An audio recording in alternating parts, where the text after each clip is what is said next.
Hey everybody, welcome back to Thingamajigs and Whatnots. Again, my name is Karen and welcome back to my channel. If you're new here, please make sure that you take a moment and subscribe, and let's get into this. So as you probably saw by the title, today's video, we are going to go over how I handle my inventory once I get it home. So I like to keep track of every item that I have, how much I paid for it, how much it sells for. It really helps me out as far as when it comes tax time, plus I'm very organized this way. So what I've done is I have created an Excel spreadsheet. I'm going to go through and I'm just going to randomly pick an item that we're going to pretend is not in my list. So we're going to add that. I'm going to use a Good Morning Ms. Claus coffee cup.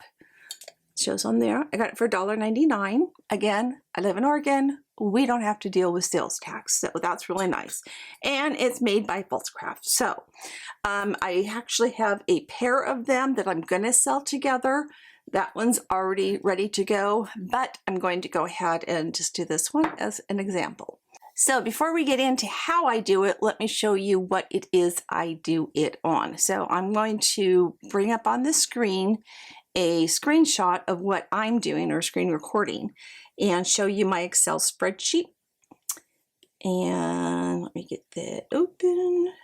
All right, so now you can see my Excel spreadsheet that I have. You feel free to design yours however you want to do it. This is the way that I have kind of revised it by doing this for the last year and a half, and it works pretty good for me. So as you can see at the bottom, I have different number tabs. And actually, let's go up to the top. Notice how it says 2022 up here in the top.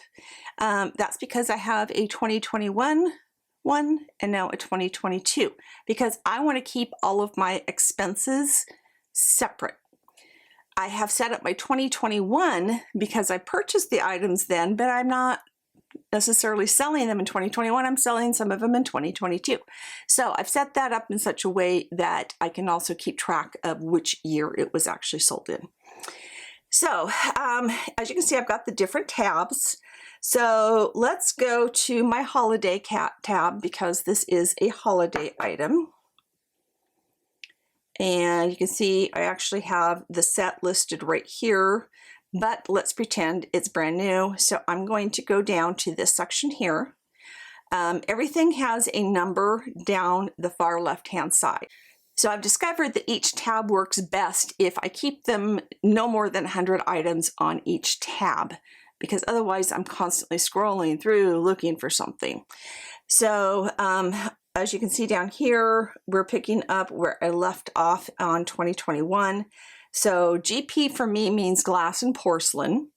And I'm starting off at 777 and going through 800. Then it picks up at 801 to 900. TS is my teacups and saucers. House, anything that you would have for the house. Miscellaneous, I've got toys, I have holidays. Wearables, because I'm not really doing much with clothes or shoes or purses anymore. That just was not my niche. I decided not to continue doing that. So instead of having tabs for men, tabs for women, tabs for kids, I just put everything under wearable. Then I have summer things, and then I have some extra sheets that are ready to go when I get to that point. So let's go back to, we're still in holiday, and as you can see, everything is numbered. So we're in holidays, we're on 182. Holidays, for me, that kind of ended, and I have quite a few things left over from last Christmas, but I also got some Easter things on there, Thanksgiving things. So I just decided to keep this number rolling on this tab. Does that make sense? Because I don't think I'll have a lot more till later in the year to add to it. So again, we have our Mrs. Claus mug that we're going to be adding to our listing. It was $1.99 and it's made by Falscraft. So what I'm doing is I'm in my holiday tab. I'm going to go down to the next available line, which is number 182 right here. And I'm simply going to type Mrs. Claus mug, coffee mug by Falsecraft.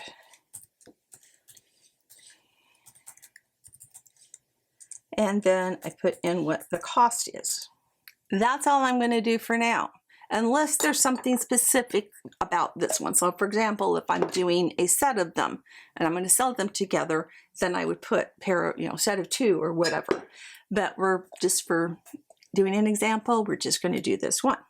So the next thing I do is I take Postage, and I use 2 different color pens. I use Sharpies. I have black and red are just my color choices. You do whatever you like. And I simply write on here what it is. So what I just typed on there, coffee mug. And I don't have to go into as much detail. I just want to put what it is. And then what I do below that is I write H for holiday. Oops, sorry, HOL for holiday. And then that number. So the 182 is going to be on there. So now I have holiday 182. That tells me that this item on my Excel sheet is going to go to this. I also tape it on there because Post-it notes are never secure and they never stay on there.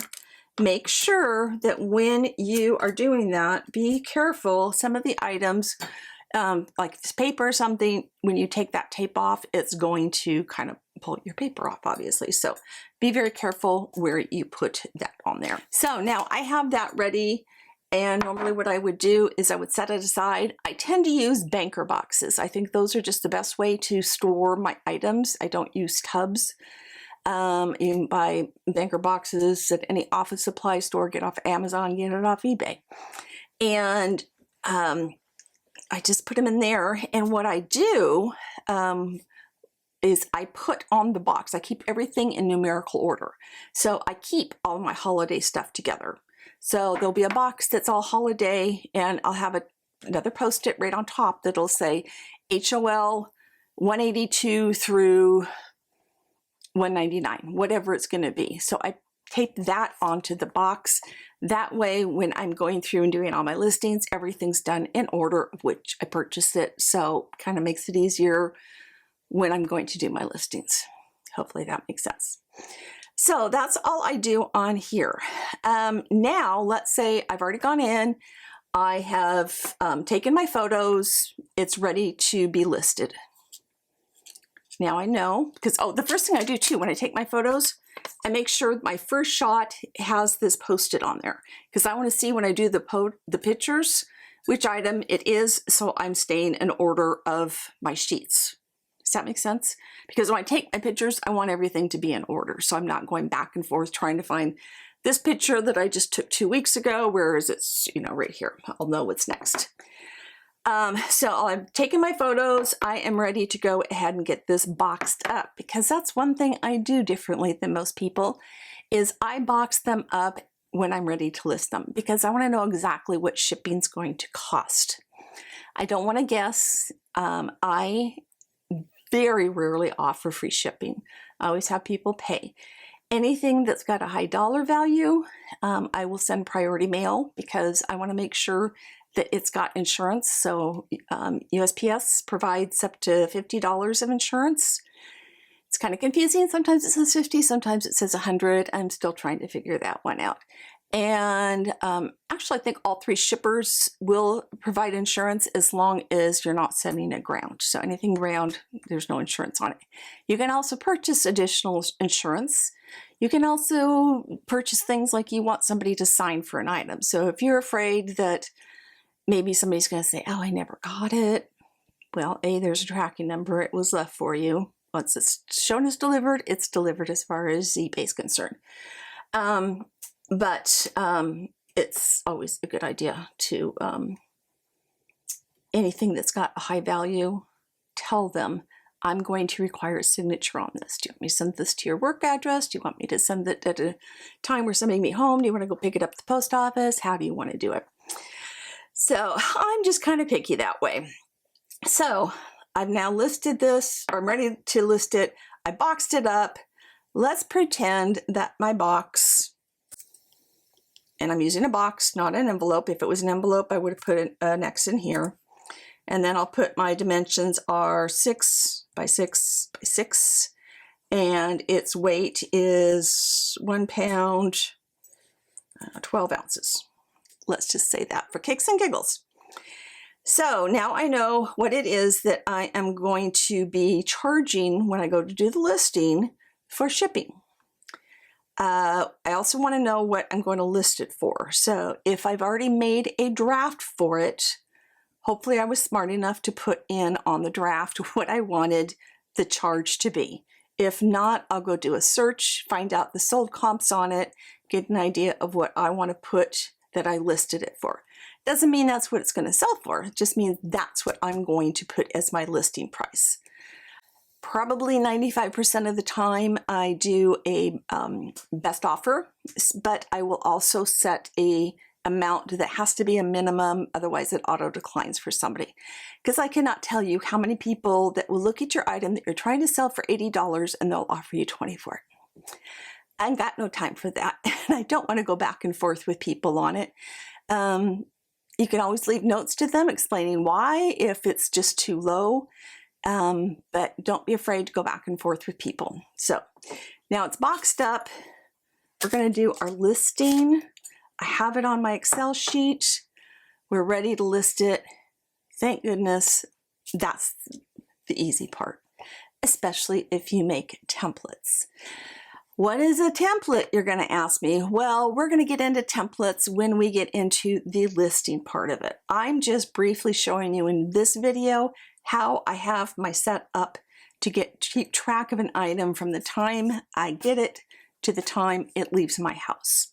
So let's pretend that this is already all boxed up and I've got it in my inventory room. It's all listed and I get a notification that somebody just bought this. So let's go take a look in my inventory room and I'll show you how this helps me find this particular item.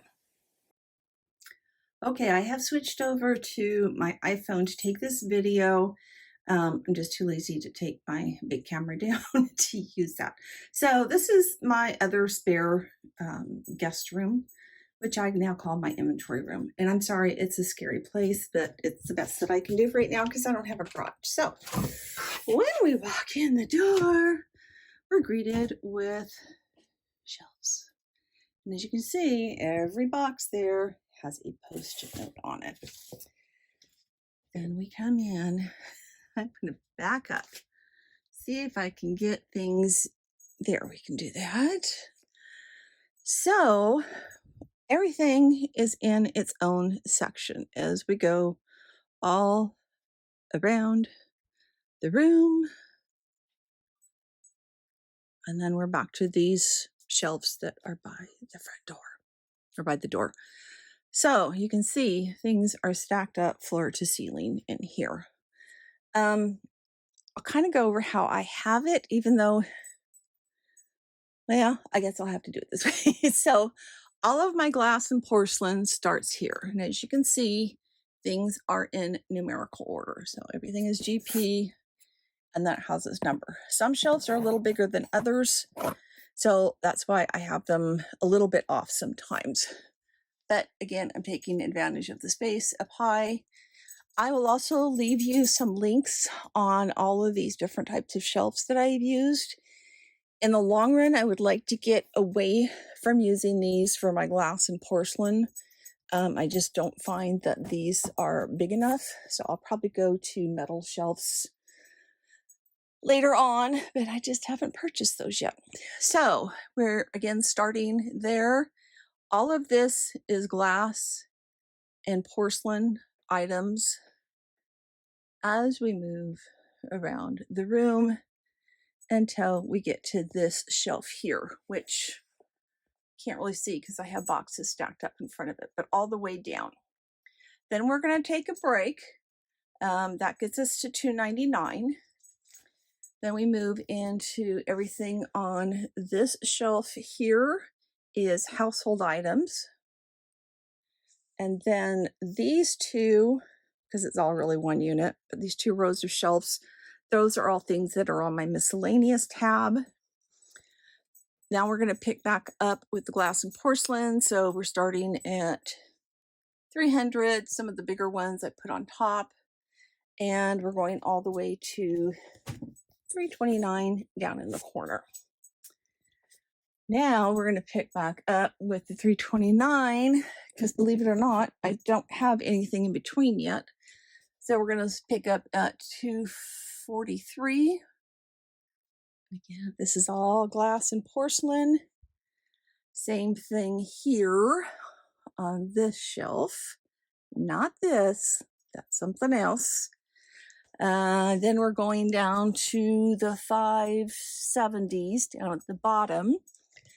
I kind of skipped ahead and I cheated. I had some things in the 600 range that I wanted to get listed. So 600s are all on this little cart. And then I have some 700s, which I've run out of space for already. So they're just stacked up on the floor. There's Maddie. Hi, Maddie. You say hi to everybody. This is Maddie. She's, what are you now? She's my little 4-pound Yorkie. She's like 5 now. I have some more 700s stacked up on the table in here. I take advantage of every space I can. I've got more bigger boxes down below here. I have boxes down below there. And then my 700s pick up again and go on this shelf. Everything on the top there is some more of my glass porcelain things. Over in the corner is stuff from summer. And then everything on these 2 shelves is all teacups and saucers. So I have room because I have a lot more teacups and saucers that I need to list. So that's how I keep things organized. So if I were, for example, looking for holiday, it wouldn't be in this room because I have that stored somewhere else. So let's pretend that we are looking for GP 104. Okay, I would come in here and start looking. Here's 100, 103, 104. And I'll verify what's on the box. So this is a Baccarat from France. It's a crystal duck paperweight. So it's already boxed up. I had that information on my sheet. I knew what shipping was going to cost because it's going to go in a regional A box. You can see right there, but it's priority. And then all I have to do is print out the shipping label for it, give the buyer some feedback, set up a schedule for my mailman to come and pick it up, and make sure that my mailman gets it. That's all I have to do at this point. So I'm not boxing things up last minute and then discovering that the buyer only paid $5 for shipping. In reality, they need to be paying like $15 or something like that. So we'll get into boxing, how I do everything, where I get my boxes from, and we'll do that all on another video. But I'm going to really embarrass myself right now, and I'm going to show you where it is I keep my holiday stuff. Okay, this is the next room we're going to go into. And turn a light on. Yes, it's my guest bathroom. You're probably going, what? Why? Hi, everybody. Why are we in the guest bathroom? I'll show you. I don't have guests, so I had taken advantage of the tub and shower in here. So these are all my holiday items that I have, or I still need to list because I just bought them after Christmas this year. And as you can see, everything has its tag on it, but they're not necessarily in numerical order. That's because I have such a wide variety of different sizes. I'll go from small items here to a big box like this. So I try and keep the size boxes all together. But that was my solution to running out of storage space. One last thing I want to show you is my dead pile. All right, this is part of my dead pile. Yes, we're in my bedroom. So I like I said, I am just running out of room and I don't have a garage. So I'm actually thinking of selling this place and buying another one so I can have more space, have a garage. But as you can see, as I mentioned, I use the banker boxes and then I put the Post-it on there saying what the number of the items are. So everything in these 1, 2, 3, 4, 5, 10, 15, 20 boxes is all glass and porcelain items. And then we come over here and these 7 are all teacups and saucers. So same thing, I've marked on the box what everything is. These were just kind of extras that didn't fit in a box, so I just set them up there temporarily. So that is dead pile number 1. All right, for dead pile number 2, we are back in my inventory room. I could probably move these into my bedroom as well and give myself a little more room in here, but these 3, so I've got 2 bins in a banker box. That's all stuff I need to list, and then these 3 banker boxes down there. So that's another 6 boxes, which we need to add to the 27 I had in my bedroom. Yes, that's a lot. Now we are in my office / photography room / boxing up items. Just kind of everything is in here. So I've got 3 more boxes here. I've got this tub with some toys and things, and then you can see on this shelf I have more items down in here that I need to list as well. So yeah, I have a lot of items I need to get listed. Look at, who remembers this from their childhood? Teddy Ruxpin. My kids had that. All right, you've now had a chance to see how I take an item into my home, how I keep track of it through the whole process of getting it onto my Excel spreadsheet, how I do, I take my photographs, I get it listed, it goes in my inventory room, it gets sold, and it gets out of my house. As quick as that stuff can happen, the more money I make. So just kind of heads up, right now I have probably around 520 items in my eBay store. I did not start out with an eBay store. I started out just with my regular old account that I had. So we'll get into when it's the best time to make a store, when not to have a store, how to get feedback and things like that. You'll want to have really good feedback to help attract more buyers onto your account. So I think that's everything for today. Thanks so much for watching, you guys. If you're new to the channel and you haven't subscribed yet, please make sure that you hit that subscribe button down below. And if you enjoyed the video, please give it a thumbs up.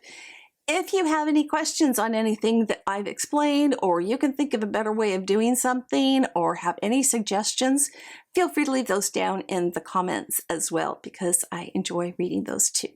So until next time, you guys, we'll move on to the next part. Bye-bye.